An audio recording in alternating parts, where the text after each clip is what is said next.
Vamos nós à entrevista de hoje com a dermatologista Caroline Palheta. Doutora Caroline, é um prazer tê-la aqui novamente. Tudo bem? Tudo bem, eu que agradeço o convite. É uma honra falar para o seu público. Esse início de ano, os primeiros meses, há uma corrida muito grande com o dermatologista, né? Uma preocupação do sol que se pegou no segundo semestre passado e assim por diante. Me diga uma coisa, o ano começou. Quais as tendências de 2025 para a dermatologia estética? O que a gente tem observado não só para 2025, mas principalmente nos últimos anos, é a tendência da valorização da naturalidade. Então, dentro da dermatologia estética, a gente considera que tiveram alguns booms, né, picos assim, de tratamentos que revolucionaram. Então, inicialmente foi a toxina botulínica, né, conhecido mais popularmente como Botox. Então, ele gerou ali aquela grande transformação. Depois vieram... Agora parece que já normalizou, né? Não é nada... Porque já é algo mais popular, ou mais os pacientes estão mais habituados. Caiu.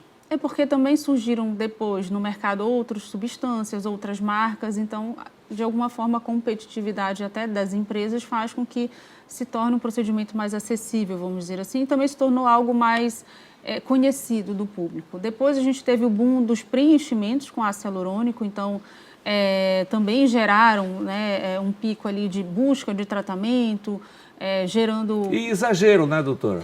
Aí eu acho que a gente tem que considerar que muitas vezes o problema ou o exagero não vai estar relacionado ao tipo de produto ou procedimento, mas à forma como ele vai ser executado. Então, e o que é dermatologia regenerativa? Passa por aí? Aí que a gente entra dentro das tendências. Então, depois do preenchimento, vieram então, o uso dos bioestimuladores de colágeno, que acaba entrando um pouco nesse foco da regeneração. Então, a gente tem observado que os pacientes têm buscado cada vez mais esse resultado natural, prevenir e regenerar. Então, a gente sabe que o processo de envelhecimento, né, o dano às células é algo que vai acontecer naturalmente. Então, esses tratamentos, eles buscam não só correção de rugas, mas fazer com que essa pele funcione de uma melhor maneira, fazer com que essa célula que está danificada pelo sol, pelo tempo, né, pelo processo natural de envelhecimento, ela possa realmente ter ser corrigida, vamos dizer assim. Então, essa dermatologia regenerativa, esse modelo de tratamento mais regenerativo também acontece em outras áreas da medicina, a dermatologia é uma delas, mas que tem o foco, então, em regenerar, em restaurar, né, em fazer com que essa pele, essa célula funcione de uma melhor maneira, gerando resultados... Rejuvenescer. Isso, verdadeiramente, não apenas corrigir uma ruga, né? Então, dentro dos tratamentos preventivos, mas também corretivos, restaurar o tempo, restaurar a qualidade de pele. Dessa forma, a gente consegue ter um resultado natural, mas também que vai estar associado a uma maior durabilidade. A senhora está falando bastante natural. Isso já chegou na mente do paciente? Porque ele que exige, né? Até então, ir a um dermatologista era algo de status. Era algo caro, de status, de autocuidado, né? Aí eu li muita coisa. Você não pode cuidar do outro se você não se cuidar primeiro, né? Então, ir ao dermatologista, eles colocavam uma placa na testa. Fui ao dermatologista. Como não dava para pôr a placa, eles exageravam, né, no lábio e assim por diante. Isso me parece que passou essa fase, né? Isso é um negócio já do passado. Talvez durante esse boom, né, do acesso ao preenchimento, também se tornou com as redes sociais algo mais falado, mais comentado, até mesmo de alguma forma a influência de algumas personalidades da mídia fez com que os pacientes tivessem mais acesso à informação e também acesso aos procedimentos. Então se popularizou. Mas aí eu acho que dentro... Hoje o ideal é não ser notado que foi feito o procedimento. Aí eu acho que tem uma diferenciação do tipo de público. Algumas pessoas vão permanecer querendo fazer um procedimento para gerar realmente uma modificação e parecer que fez, mas muitos, graças a Deus, já identificaram que não é esse o objetivo. Então, acho que a gente tem que buscar valorizar o que a gente tem de melhor, suavizar um pouco os sinais do tempo, até porque a gente observa que cuidar da autoestima, da beleza da nossa imagem faz parte de quem a gente é. Então, as pessoas hoje têm uma qualidade de vida melhor em todos os aspectos, vivem mais e vivem melhor.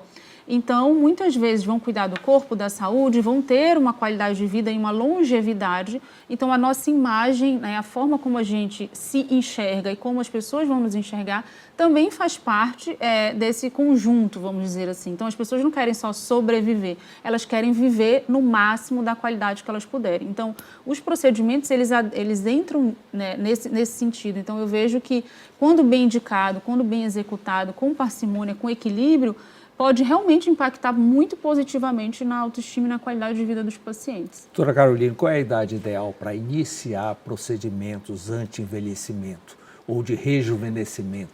Os tratamentos preventivos, vamos dizer assim, o básico, né, seria desde a infância, na verdade, começar a usar protetor solar e, né, evitar a exposição solar mas numa em cidade excesso. como a nossa É mais complicado, difícil. mas vamos colocar o que seria o ideal. Mas quando a gente fala em tratamentos estéticos, eles são liberados a partir dos 18 anos, né? Isso é uma questão mais legal. Agora, em relação à indicação, vai depender. Em média, a maior parte da população, por volta de 25 a 30 anos, já vai ter, né, ali a indicação, às vezes, de algumas intervenções mais preventivas, como um botox preventivo, às vezes já começa a observar o surgimento de algumas rugas.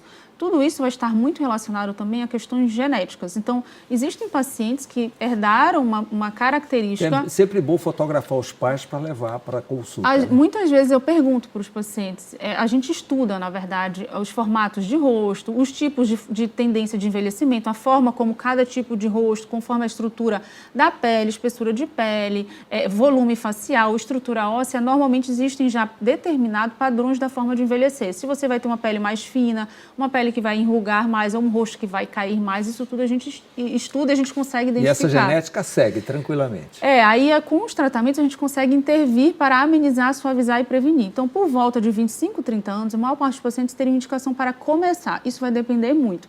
Habitualmente, eles começam muito com botox, né, que está muito relacionado à força muscular. Então, existem pacientes jovens que têm um músculo muito forte e que podem ter indicação de fazer botox preventivo, por exemplo, aos 22 anos. Isso às vezes acontece, não é tão comum, mas pode acontecer. E, ao mesmo tempo, existem pacientes, por exemplo, de 50 anos, 40 anos, que não têm um músculo muito forte e não vão ter a tendência de ter ruga de expressão. Pode ter outro tipo de alteração relacionada ao envelhecimento. Então, às vezes, esse paciente não vai se beneficiar tanto de botox. O que significa esse músculo forte, esse músculo fraco? Então, aquele que malha, que carrega peso, ele tem um músculo forte também no rosto? Normalmente, né, fatores de risco para o surgimento, então, de rugas de expressão, que são as rugas relacionadas à expressão. Eles que gritam quando levantam. Sim, a gente até orienta que a gente fala para os pacientes, então às vezes de brincadeira, mas acaba sendo verdade de quanto menos expressivo você for, quanto menos força, menos usar aquele músculo, maior vai ser a durabilidade do seu botox. Isso é verdadeiro. Isso é muito interessante também em relação aos homens, porque a gente sabe que o homem ele tende a ter um músculo mais forte até pela questão da testosterona, que é maior no homem fisiologicamente do que na mulher. Então, são pacientes que vão tender a vincar a pele por ter um músculo mais forte precocemente. Então, muitas vezes, esse paciente vai ter indicação de fazer um botox preventivo. Eu explico que a pele, em relação à ruga de expressão, é igual um papel. Se você usa aquele músculo, a pele vai dobrar como um papel. Se você faz o botox antes de vincar, você vai prevenir a formação daquele vinco e é muito melhor depois. Quando você não faz isso e você deixa a pele vincar, para eu desamassar aquela pele, eu vou ter muito mais dificuldade. Então, às vezes, o paciente que já vem amassado ou dobrado na ruguinha, a gente vai ter mais dificuldade. É possível, mas já vai ser um tratamento de médio e longo prazo. Então, e além disso, o botox, ele não é só para a ruga, ele deixa o aspecto de mais descanso. Então, é uma coisa que não é tão... Ele ajuda na olheira? Ajuda menos na olheira, mas ajuda a reduzir a queda do olhar. Então, essa sensação de que o olhar vai caindo, né? Então, ele ajuda a ter uma abertura de olhar. Então, no médio e longo prazo, se você tiver a frequência de utilizar, por exemplo, você vai ter uma queda do olhar mais lenta do que se você teria se não fizesse. Então, ele vai além da ruga. A gente consegue ter um olhar de mais descanso. Os pacientes sempre se sentem mais bonitos, porque a nossa expressão descansada gera um aspecto também de beleza. A durabilidade do botox varia de pessoa para pessoa, a senhora acabou de explicar, até pelo consumo da expressão. Né? Aqueles que consomem muita expressão acabam passando mais rápido. Continua em torno de 90 dias? Então, aí, essa é uma outra novidade também, que é uma tendência provavelmente para o Brasil em 2025. Recentemente foi lançada fora do Brasil.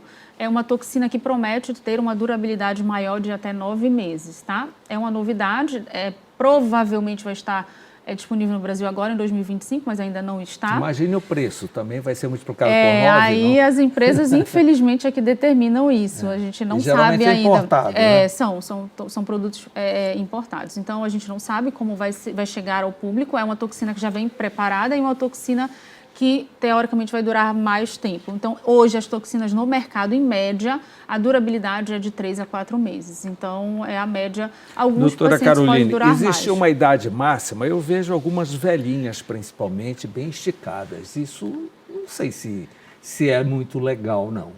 Porque o pescoço não dá para esconder, e nem a mão.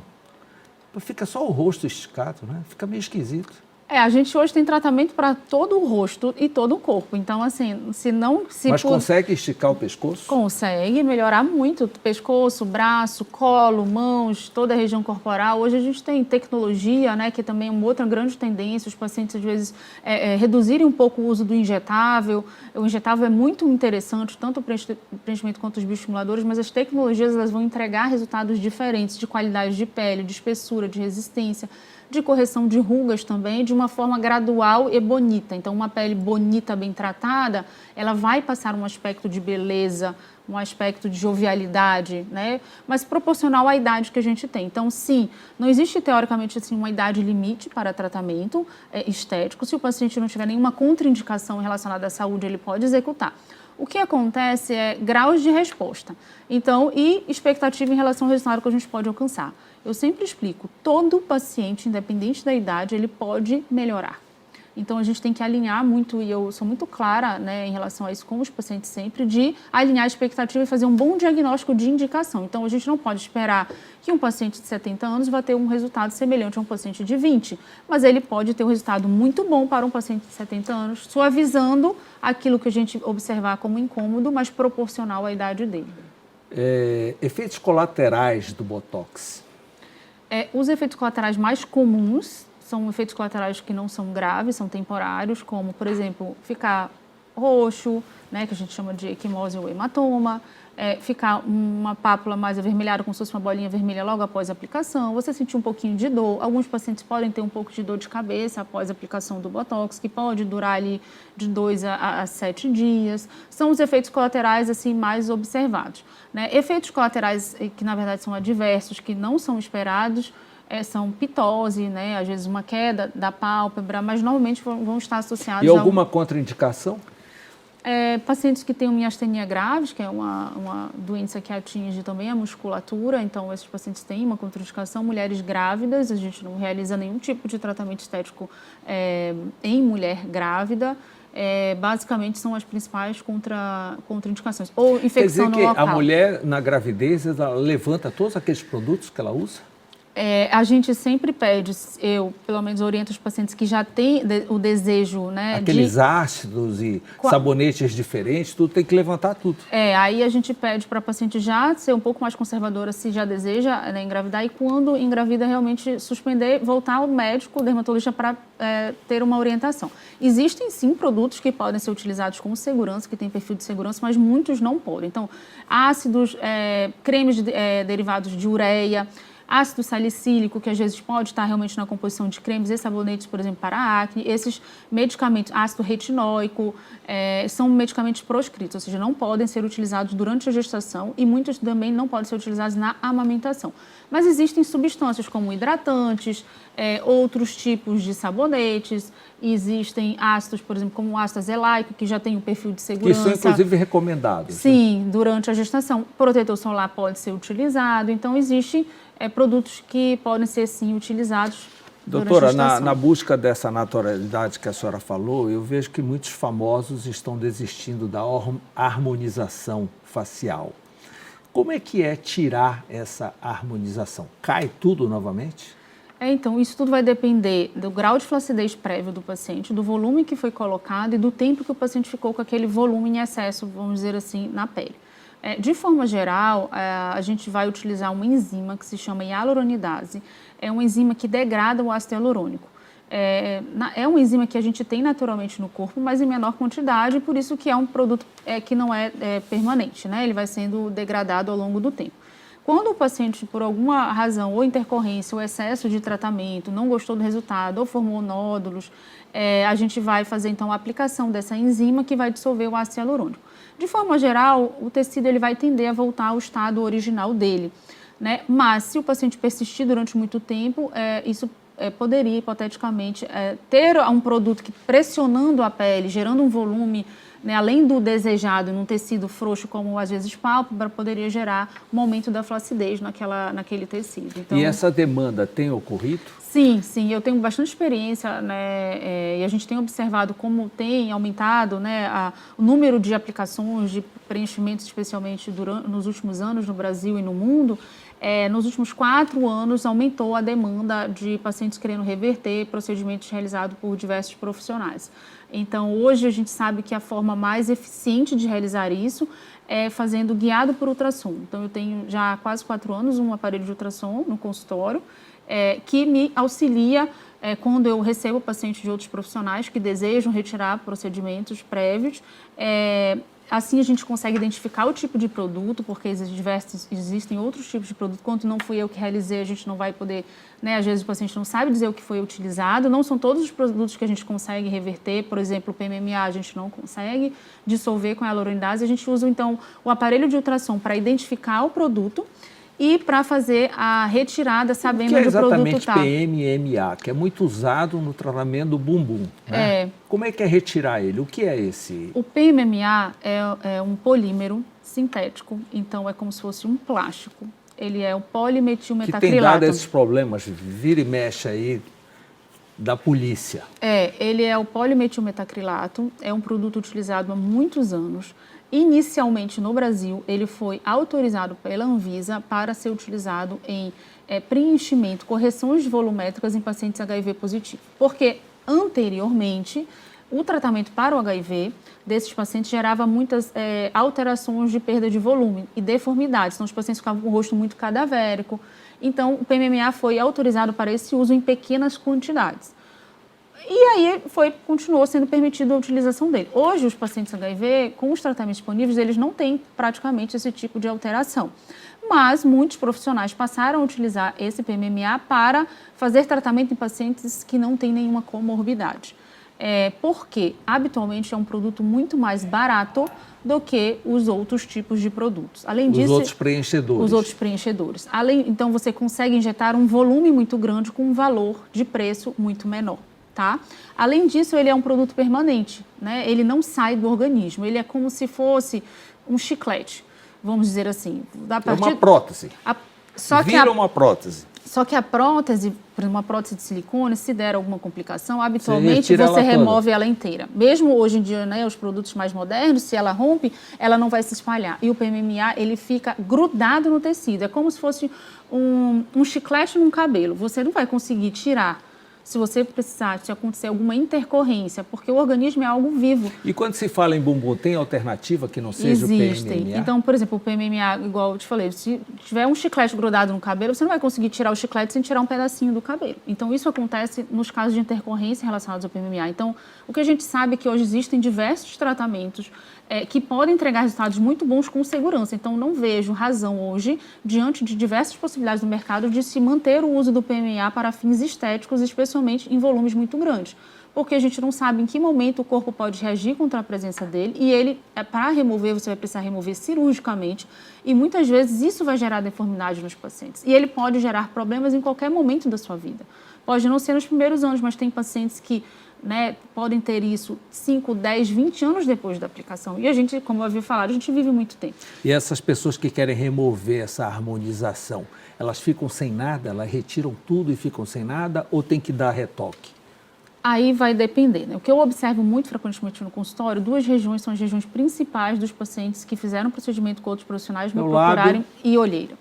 Porque são áreas de tecido muito frágil, muito fino e que às vezes vão demonstrar mais precocemente ali aquele excesso de produto. Então, muitos pacientes removem, não precisam refazer, mas muitos fazem e depois voltam para a gente fazer de uma forma adequada, utilizando a técnica correta, utilizando um produto adequado para o tipo de pele. Então, alguns pacientes, eles refazem, que também não vai acontecer com o PMMA, porque, por exemplo, no PMMA, o paciente que tem PMMA, ele não vai poder fazer outros tratamentos naquela área que tem PMMA, porque a gente não sabe se pode ser um gatilho para gerar uma inflamação, por exemplo. Então, quando a gente trata bumbum hoje, a gente consegue resultados excelentes com ácido hialurônico para preenchimento de bumbum, em que a gente consegue utilizar um volume maior, né? Então, existem produtos próprios para esse tipo de aplicação, além dos bioestimuladores também que a gente consegue gerar melhora de contorno, flacidez, projeção, com segurança. Então, não existe beleza em qualquer aspecto se o paciente não tiver saúde. Então, ainda que seja uma queixa estética, uma melhora estética, a gente precisa, como profissionais da saúde, respeitar o nosso paciente e buscar a saúde dele em primeiro lugar. Então, eu sempre falo e friso, tem que ter resultado, mas sempre com segurança. Já que nós estamos nessa área do preenchimento e a senhora sugere aí o ácido para segurar o bumbum, quer dizer, substitui a plástica, não é? Eu tenho ouvido falar de preenchimento de queixo e de nariz. Isso substitui uma plástica? Então, assim, na verdade, de forma geral, a cirurgia plástica ela vai ter a indicação de remover o excesso de pele e algumas vezes reposicionar alguns tecidos. Mas a cirurgia plástica ela não vai conseguir melhorar a qualidade de pele, isso a gente consegue com as tecnologias e alguns procedimentos, né, regenerativos, como a gente já havia falado. E o que o preenchimento faz, muitas vezes a plástica também não vai fazer, que é um embelezamento da face. Então, por exemplo, a região do nariz, a gente observa que alguns pacientes às vezes já têm o ossinho mais projetado ou a pontinha mais caída e que isso tende a piorar com o processo de envelhecimento e os pacientes passam a se incomodar. Então, com pequenas intervenções, por exemplo, com o ácido hialurônico, a gente consegue, às vezes, fazer essas pequenas correções, gerando mais beleza no perfil do paciente. E o lábio, né? Então, assim, um dos pontos de beleza, chave do rosto, né? Tanto do homem quanto da mulher, mas especialmente da mulher, é a proporção do perfil, que vai estar, então, associado com nariz, lábio e queixo. Isso é uma proporção que gera beleza. Então, isso aí a gente consegue repor com preenchimento. Dá para puxar o queixo para frente? Dá, com ácido hialurônico. E a gente observa que sim, mas tem uma durabilidade muito maior do que se imaginava. Isso é uma outra coisa também que o aparelho de ultrassom ele veio nos auxiliar. Isso é muito, muito importante e algo que, às vezes, os profissionais deixam passar desapercebido. Então, assim, na bula diz que o preenchimento vai durar, às vezes, em média 12 meses, alguns até 18 meses. Mas a gente observa aqui no dia a dia, na prática, dura mais, porque a absorção vai depender de cada paciente, do tipo de produto, da quantidade. Então, a gente observa que, principalmente nessa região de terço inferior, queixo, mandíbula, dura muito mais do que se imaginava. Aquela cirurgia odontológica ortognática, né? Para os pacientes que são retrognados. Dolorida, né? Hoje pode ser resolvido com ácido hialurônico. Então, aí eu sempre explico e oriento os pacientes, se ele tiver alguma alteração de função, muitas vezes ele vai permanecer com a indicação dele de fazer a cirurgia, que ele vai precisar de um acompanhamento do bucomaxilo. Mas se for apenas para fins estéticos, a gente consegue reverter e ter resultados excelentes, com grande durabilidade, gerando realmente uma autoestima muito interessante para os pacientes. Doutora Caroline, nós estamos agora na onda das canetinhas. O pessoal está perdendo peso. E como é que fica esse excesso de pele depois de perder esse peso? Não só no abdômen, mas no rosto, assim por diante. Eu tenho visto gente que fica com o rosto igual de corredor de rua, que é cheio de ruga, né? Igual o roqueiro inglês, que ele não faz nada, aí o rosto seca. Nós vamos a um breve intervalo e queria que a senhora explicasse isso na volta, ok? Sim. Eu volto já. Estamos de volta com o Argumento, é a nossa conversa com a dermatologista Caroline Palheta. Doutora Caroline, eu lhe perguntava no bloco anterior sobre as pessoas que estão usando caneta para emagrecer, né? Estão conseguindo emagrecer bastante, sim, fica a pele sobrando, não só no abdômen, no braço, mas também no rosto. O que é que vai acontecer com isso? Quais os procedimentos estéticos agora para cuidar dessa pele? Então, é importante porque a parte do volume facial é determinado pelo osso e pela gordura. Então, os pacientes que, né, passam por um emagrecimento muito intenso, ainda que seja saudável, mas principalmente quando é muito rápido, eles podem sentir falta, vamos dizer assim, dessa gordura. Então, gerar uma sensação de um rosto mais caído, mais derretido. Esse processo de perda de volume vai acontecer naturalmente com o envelhecimento, mas às vezes é algo mais lento. Os pacientes que perdem muito peso, eles podem sentir isso de forma mais intensa, gerando um aspecto de rosto mais emagrecido, cadavérico, mais caído e flácido. Então, hoje, a gente tem diversas possibilidades, tanto para reposição de volume facial, quanto principalmente de melhora da qualidade e espessura dessa pele, deixar essa pele mais firme, mais colada, principalmente com os bioestimuladores. As tecnologias também são uma grande tendência para ajudar no tratamento da flacidez, tanto facial quanto corporal. Então, o ultrassom microfocado, as radiofrequências monopolares. Então, a gente tem observado o crescimento de possibilidades de tratamento não só injetável, mas também utilizando tecnologia. Nós temos inclusive uma ilustração que a senhora trouxe para nos mostrar exatamente o que acontece no rosto, né? Os músculos do rosto. Então, é importante a gente compreender que dentro do processo de envelhecimento, às vezes os pacientes acham que aquilo que ele está enxergando é o que está acontecendo, mas muita coisa acontece por dentro. Então, existem estruturas que são muito importantes para a beleza e a harmonia do rosto e sustentação da face. E, de forma geral, a gente vai tendo, então, uma frouxidão da pele, dos músculos, dos ligamentos. A gente tem perda ali dos coxins de gordura, que são aquele aspecto, aquelas bolsinhas amarelas, são, então, as bolsas de gordura da face que dão sustentação e volume.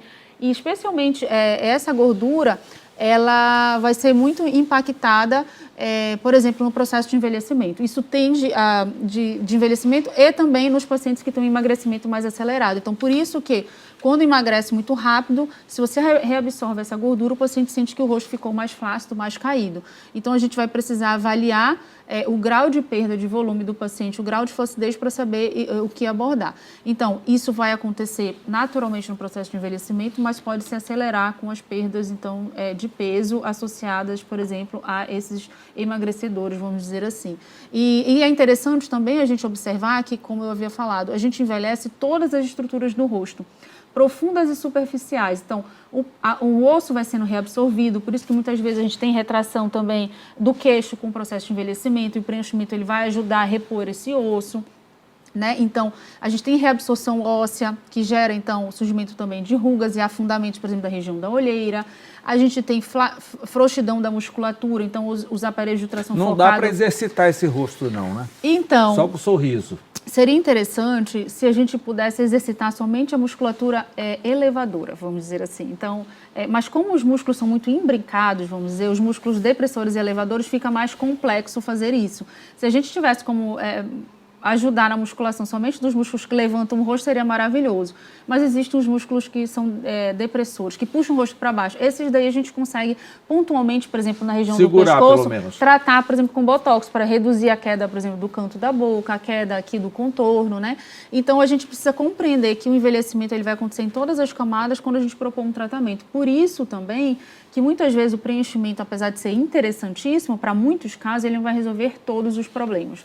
Então, ele vai repor o volume de gordura e osso, mas, por exemplo, ele não vai tratar a qualidade de pele. Isso a tecnologia ajuda a gente. Doutora Caroline, o que é que foi a tecnologia do laser para a dermatologia estética? Então, o laser eu acho que também foi um outro paradigma, né? Assim, foi um outro divisor de águas, e a gente tem observado que, com o avanço da tecnologia, tanto no Brasil quanto em outros países, a gente tem observado um aumento, né, da demanda e da oferta de tecnologias para tratar todas essas camadas. Então, eu já citei, por exemplo, o ultrassom focado, que trata desde a camada muscular e também camadas de flacidez mais profundas e superficiais. A gente tem novas tecnologias, por exemplo, do laser de CO2, que é um laser que já é um laser clássico, mas agora ele vem com outra roupagem, com uma tecnologia que chama microcoring, que ele consegue, por exemplo, gerar uma retração mais intensa. Então, ele consegue ter resultados muito interessantes para tratamento de áreas difíceis, por exemplo, como pálpebra, tanto para pacientes que, de repente, têm uma flacidez mais leve, que é retardar uma plástica, ou pacientes que fizeram uma plástica, mas sentem que a pele ainda ficou mole, ainda ficou fina, ainda ficou enrugada, a gente consegue ter resultados muito interessantes, gerando resultados semelhantes, às vezes, até ao peeling de fenol, que hoje está proibido. Então, assim, no sentido de uma retração, uma renovação dessa pele. Então, isso também é uma grande novidade, uma tendência para 2025, esse novo laser de CO2, vamos dizer assim, com essa nova tecnologia de microcoring que consegue gerar uma retração e uma contração de uma parte do tecido. Então, gera realmente uma Normalmente a gente, retração da quando pele. fala na dermatologia estética, a gente pensa no rosto, mas tem o corpo de modo geral. Sim. Todos esses procedimentos podem ser feitos em qualquer lugar do corpo. De forma geral, sim. As principais áreas extrafacial que a gente fala de busca dos pacientes para tratamento, como você já havia comentado, o pescoço, o colo, as mãos, né? Esses são os principais. Além disso, a gente tem muita queixa de braço, pacientes que tiveram emagrecimento muito rápido, queixam às vezes de uma flacidez de braço, de abdômen. Que a gente brinca, o bíceps cai. interno de coxa, e são regiões muito difíceis que, às vezes, mesmo com a cirurgia plástica, os pacientes têm resultados ainda limitados, porque são áreas difíceis. Às vezes, até na musculação, quem malha muito, tem uma celulite, a gente consegue atuar na qualidade dessa pele, diminuindo a retração dessa celulite. Então, pacientes magras, muitas vezes com percentual de gordura bem baixo, tem celulite, a gente consegue abordar, às vezes não é uma indicação cirúrgica. Também, por exemplo, pacientes que malham muito, mas às vezes tem um braço mais flácido pela pele, porque a gente malha o músculo, mas a gente não malha a pele. Interno de coxa também é uma região que, mesmo quem malha, vai ter uma pele mais mole. E, às vezes, na cirurgia plástica, eles não vão conseguir lipar muito, porque é uma pele que tem dificuldade de colar. Então, a gente consegue ajudar o paciente em diversos aspectos. E, principalmente, qualitativo de pele, espessura de pele, rugas, né? Isso a plástica ela não vai conseguir. Então, eu acho que a associação aí a idade é fundamental, né? A espessura da pele. A gente vai perder. Elasticidade da pele. Isso a gente perde pela perda do colágeno e das fibras elásticas. Então, eu explico para os pacientes que quando a gente é jovem, a gente tem uma pele que é como se fosse um edredom grosso, firme e resistente. Então, tudo que você tem por baixo, você vai ter dificuldade de enxergar. Então, uma pele grossa, que dobra pouco, né? Um edredom você não vai dobrar tão fácil. Com o processo de envelhecimento, a perda da espessura pela perda do colágeno e fibras elásticas, a pele vai ficando um lençol de seda muito fino. Então, ele dobra com mais facilidade. Por isso que a gente precisa dos redensificadores. Então, a gente tem substâncias ativas que vão aumentar essa espessura sem te dar volume. Então, eu acho que a tendência muito é qualidade da pele, resistência dessa pele, né? Diminuir essa dobradura dessa pele. E, da mesma forma, a plástica ela não vai conseguir reduzir esse aspecto de pele muito fina e engelhada. Isso a gente consegue mais. Então, muitas vezes, a associação é o mais interessante para o paciente. E aí também a gente vai evitar o excesso, porque o preenchimento ele é muito bom. Eu faço muito e ele traz resultados excelentes, como você citou, por exemplo, em queixo, nariz, lábios, né? A gente envelhece o lábio, mas ele não vai resolver tudo. Então, o que eu observo muitas vezes são pessoas que vão para o excesso porque, às vezes, acham que só o preenchimento vai resolver. Porque, como o resultado dele é rápido, a pessoa, às vezes, se apaixona. Mas a gente precisa ver a necessidade do paciente e associar. A associação vai te entregar resultado de médio e longo prazo, resultado mais duradouro e resultados mais naturais. Exossomo, por que a dificuldade de uso no Brasil? Então, os exossomos dentro também dessas tendências já de 2024 para cá, os exossomos são substâncias, são microvesículas que, na verdade, são encontradas em diversas, tanto no corpo humano, quanto, às vezes, tem derivado de planta, tem derivado do humano, enfim. Então, são microvesículas que estão presentes no nosso corpo, que melhoram uma comunicação entre as células. Então, a gente tem buscado, né, tem observado que também a dermatologia, mas de outras áreas da saúde, como eu já havia falado, essa questão regenerativa, melhorar o funcionamento, a comunicação entre as células, para que ele produza substâncias para desacelerar o envelhecimento ou gerar uma restauração daquela célula que está envelhecida. Então, os exossomos, eles entram dentro desse aspecto, tá? Não só para estética, mas para doenças também. O que acontece? Fora do Brasil, já é utilizado há mais tempo, então existem já alguns trabalhos mostrando alguma evidência para fins estéticos, mas ainda é incipiente em relação a essa comprovação, principalmente para outras coisas além da estética, tá? O que acontece no Brasil é que esses produtos são importados. No Brasil, as empresas presentes até o presente momento, elas não conseguiram registrar esse produto como medicamento para uso injetável. Então, eles foram registrados na Anvisa como cosméticos. Então, legalmente, não existe uma autorização para ser injetado. Então, a gente pode associar tratamentos e procedimentos somente aplicando na pele. Eu acredito que, em breve, vai ser possível utilizá-los também para uso injetável, mas com liberação ali da Anvisa. Mas realmente é muito promissor para a área capilar, para a área de rugas, qualidade de pele e tratamento de manchas, que são as principais indicações hoje que têm evidência científica e que têm liberação de uso com segurança dentro desse perfil, mas não para injetar diretamente na pele. Células troncos na dermatologia. Também é algo que se fala há muito tempo, né, na área da saúde como um todo. Tem sido uma busca mais recente também de aparelhos que vão conseguir, né, remover célula-tronco do nosso corpo, células, por exemplo, derivadas da gordura, para que a pessoa possa utilizar a sua própria célula-tronco, vamos dizer assim, e reaplicar. Isso também tem sido uma tendência na plástica e também na dermatologia. Eles estão buscando procedimentos menos invasivos, né? e conseguir filtrar essa célula-tronco. Isso é uma tendência e provavelmente já vai estar sendo usado. Mas a gente ainda tem menos evidência, vamos dizer assim, do que outros produtos que já são utilizados. Então, acho que a gente tem que ter muita cautela. A novidade, a busca por coisas novas, ela é muito interessante porque a gente pode trazer mais soluções para os pacientes. Mas a gente sempre... E são produtos lançados quase que diariamente. A indústria coreana coloca no mercado assim diariamente produtos. Como? Que critério para usar ou não? Pois é, então por isso que a gente precisa ter muita cautela na hora de indicar, de executar, de buscar, como eu falei, sempre a segurança e ter um respaldo, né? Então estamos tratando de pacientes e isso envolve, como eu falei, primeiro a saúde. Então eu acho muito interessante o nível da pesquisa, a nível de pesquisa mundial, estarem buscando novos produtos, novas soluções. Então as células-tronco dentro desse conceito de regeneração, de ter uma pele mais jovem, verdadeiramente, não só corrigida, eu acho que é muito interessante, mas ainda não é uma realidade do dia a dia, né? Principalmente se for através de substâncias importadas que a gente ainda não tem, como eu falei, a gente tem hoje, na verdade, uma limitação em relação a esse registro. Mas é uma tendência. Os coreanos, existem outros países, grandes exportadores, vamos dizer assim, de tecnologia, como Israel, a Eslovênia, mas a Coreia ela tem se sobressaído porque é um país realmente de alta tecnologia. E eles observaram que o Brasil é um mercado muito promissor, porque nós somos um povo muito realmente vaidoso, que busca muito essa questão da estética, da beleza, da harmonia. Então, o público brasileiro, o mercado brasileiro é um mercado muito crescente nesse ramo. Então, eles observam a gente como um mercado muito promissor e eles têm realmente invadido o mercado brasileiro, tanto com produtos, substâncias, quanto com tecnologias, mas a gente tem que ter bastante cautela e sempre respeitar a legislação para fazer uso de alguma novidade, vamos dizer assim. Pular um pouquinho a estética, vamos para o curativo, tem de sempre, né, o câncer de pele e assim por diante, as pintas, aqueles cuidados, o uso do protetor solar, que não se consegue por uma questão cultural. Talvez a nova geração, eu vejo já os garotinhos com camisa manga comprida na praia, talvez a nova geração já traga. Mas não tem nenhuma novidade em relação a isso, esses cuidados com relação ao câncer de pele? Em relação à prevenção, a gente sabe que não.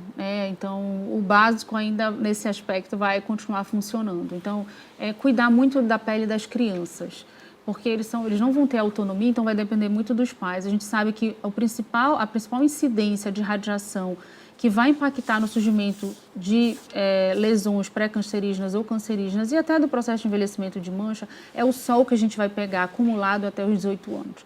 Então, parte muito importante. Ele é cumulativo, o sol? O dano dele é cumulativo. Então, eu falo que é como se fosse uma cicatriz, para os pacientes entenderem. No DNA das células, ele vai ficar. E só que ele vai manifestar normalmente já depois, agora, quando a gente vai envelhecer. É recomendado desde o bebê para não ter a partir dos 6 meses. Desculpa, o protetor a partir dos 6 meses de idade. Até 6 meses de idade não é indicado nenhum tipo de exposição da criança a sol. Nenhum tipo. A pele é muito fina, muito sensível. Então, não existe a recomendação de nenhum tipo de exposição solar para a criança até 6 anos, 6 meses de idade. A partir dos 6 meses? A partir dos 6 meses, porque ele não é um produto químico, vamos dizer assim. Então, a pele é muito sensível. O risco, poderia haver um risco de sensibilizar ou de alergias nessa pele mais sensível até 6 meses. A partir dos 6 meses já tem protetores no mercado, diversas possibilidades, de diversos preços, disponíveis para a gente proteger a pele das crianças.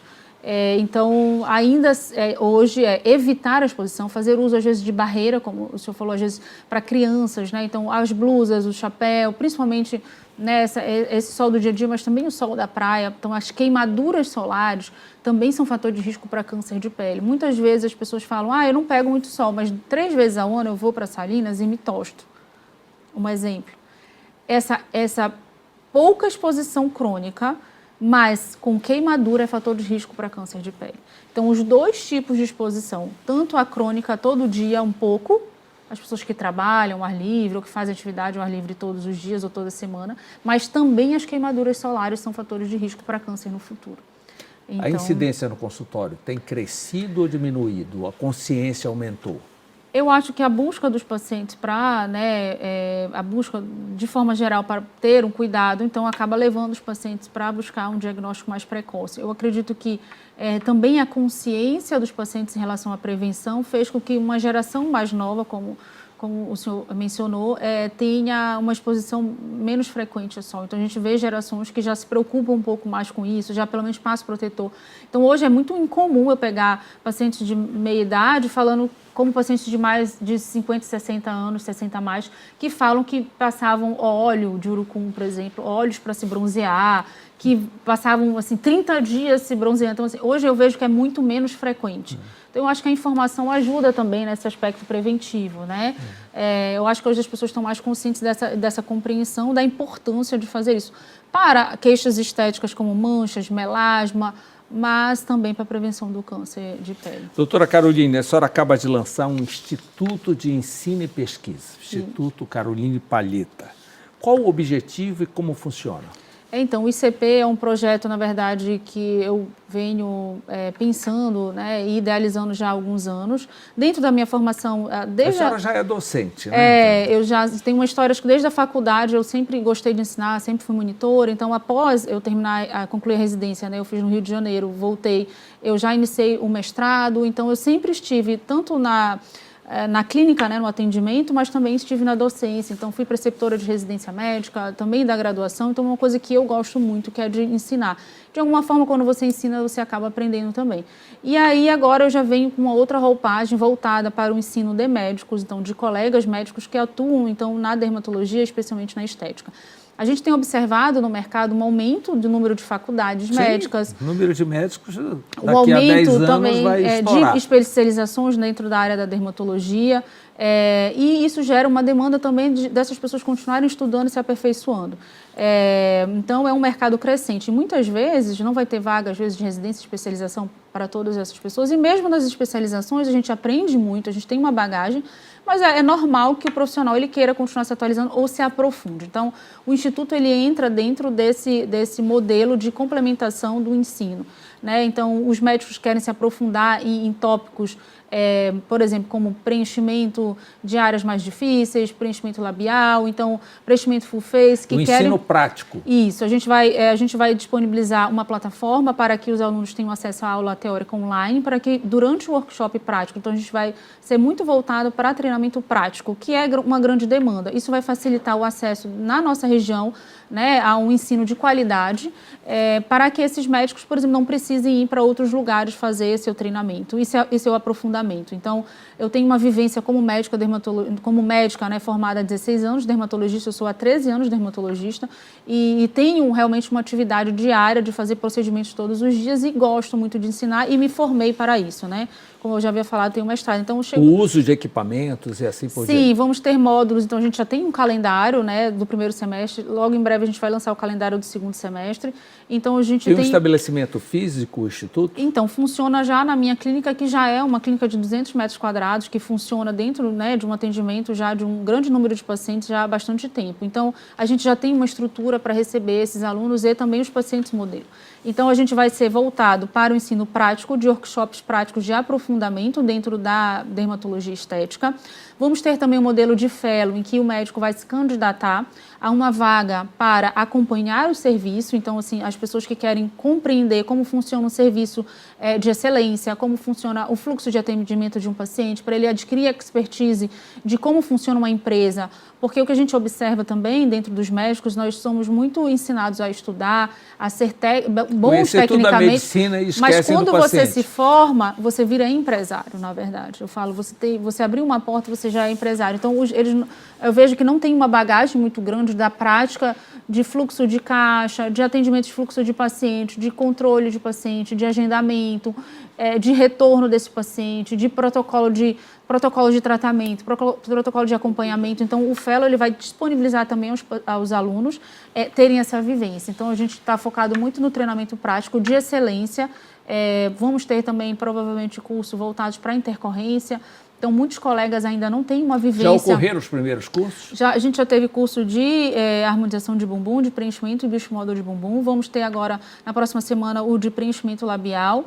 Em breve a gente vai ter um também sobre intercorrência e novamente de bumbum. E depois a gente vai lançar a agenda do segundo semestre. O Fellow a gente vai abrir inscrição agora no mês de março.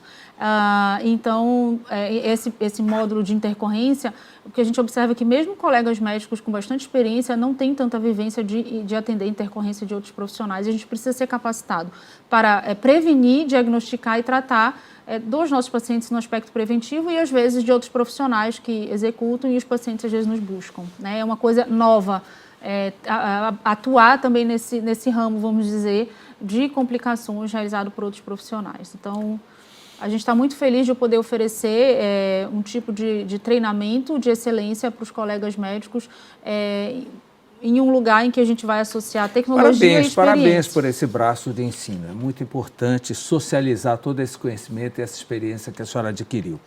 Muito Doutora obrigada. Caroline, muito obrigado por essa consulta pública. A gente tratou de tantos assuntos que eu acho que dá para ajudar quem nos assistiu. É muito importante, Isso é um tema muito... porque a informação é o principal problema da saúde, né? Muitas pessoas têm problema de saúde por falta de informação. Eu agradeço o convite, é muito bom falar com você, com seu público tão seleto. Muito obrigado pela entrevista.